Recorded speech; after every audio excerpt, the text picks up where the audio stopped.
Quando o assunto são exames médicos, é comum que a maioria das pessoas pense em testes que vão dizer com precisão se você está ou não com determinada doença. O que muitos não sabem é que cada teste tem seus pontos fortes e fracos, sendo isso que determina a melhor maneira de utilizá-los em cada situação. Aí você pode perguntar, então como é que eu sei qual é o teste mais adequado para cada situação? Bom, é para isso que existem as propriedades dos testes diagnósticos, valores que medem a qualidade e a precisão de determinados exames na descoberta de alguma condição, ou o descarte dela. Dentre essas propriedades estão sensibilidade, especificidade, acurácia, valor preditivo, positivo e negativo, e razão de verossimilhança. Antes de entrar nesses tópicos, é importante citar o conceito de prevalência de uma doença, um fator que influencia diretamente algumas dessas propriedades. Prevalência de uma doença, por exemplo, é a quantidade de pessoas acometidas por determinada enfermidade dividida pela quantidade total de uma população da qual elas pertencem. Então, se a gente disser que em uma população de 100 encarcerados, há 3 deles com tuberculose, logo a prevalência é 3 de 100, ou seja, 3%. Agora sim, vamos deixar de enrolação e entrar de fato em cada propriedade. Para ilustrar esse quadro, imagine que um grupo de pessoas passa por um teste para saber se tem doença hepática. E após os testes, são divididos em 4 grupos. Um de pessoas doentes e que testaram positivo, vamos chamar de grupo A. Outro de pessoas doentes e que não foram detectadas pelo teste, grupo B. Lembrando que ser positivo é diferente de ter a doença ou não. Não necessariamente se você der positivo você tem a doença e não necessariamente se você tem a doença você vai testar positivo. O terceiro grupo é de pessoas que não estão doentes, mas testaram positivo, grupo C. E por fim, o grupo 4 de pessoas que não estão doentes e nem testaram negativo. Logo de cara, podemos ver que o teste acerta nos casos A e D e erra nos casos B e C, sendo esses últimos os falsos negativos e falsos positivos, respectivamente. Nessa tabela, a prevalência, por exemplo, seria calculada por A mais B, que é o total de doentes, dividido pelo total de pessoas que foram testadas. A mais B mais C mais D. A primeira propriedade diagnóstica, então, é a sensibilidade. Sensibilidade é a capacidade que um exame tem de encontrar as pessoas que estão doentes. Logo, podemos calcular o número de verdadeiros positivos, grupo A, dividido pelo total de pessoas com a doença, A mais B, sejam elas detectadas ou não pelo teste. Geralmente, testes com alta sensibilidade são mais úteis em doenças com grande prevalência e menos utilizados na detecção de doenças raras, ou seja, de baixa prevalência na população.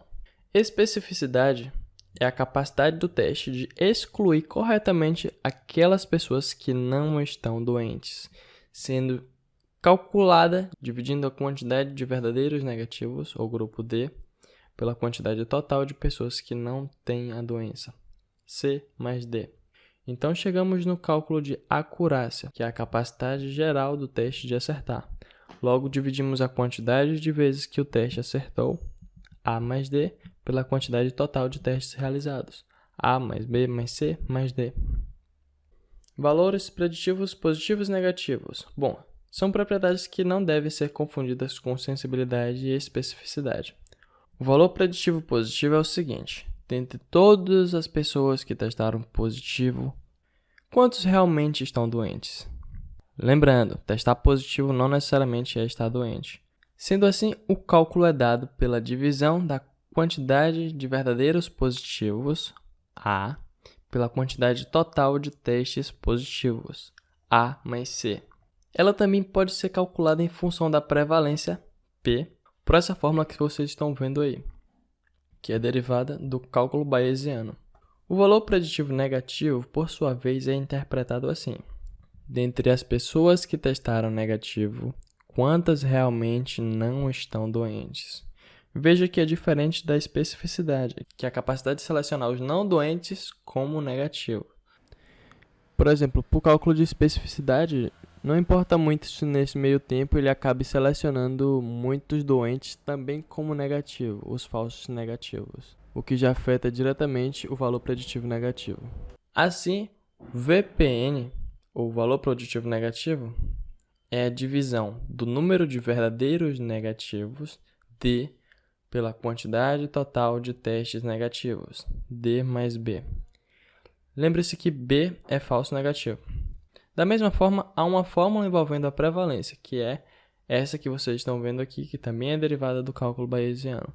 Se vocês quiserem ver um vídeo, vou deixar uma recomendação do canal Veritasium, que fala muito bem sobre isso. Razão de verossimilhança, ou likelihood ratio, indica a probabilidade de encontrarmos um teste positivo em uma pessoa com doença comparado a encontrar em uma pessoa sem a doença.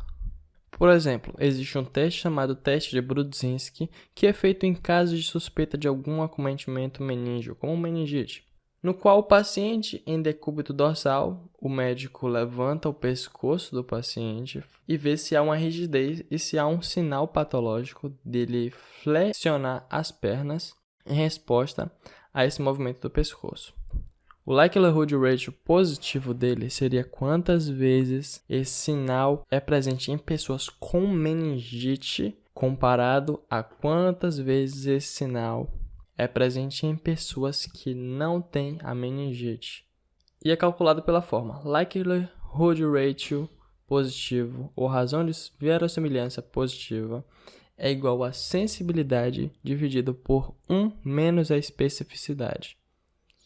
Há também o likelihood ratio negativo, que seria a probabilidade de pessoas doentes não testarem positivo, dividido pela probabilidade de pessoas saudáveis testarem negativo. Então, essas foram as principais propriedades dos testes diagnósticos. Depois eu posso fazer um vídeo 2 explicando melhor as situações em que elas são melhor utilizadas. Se você gostou do vídeo, deixa um like, se inscreve também e até a próxima.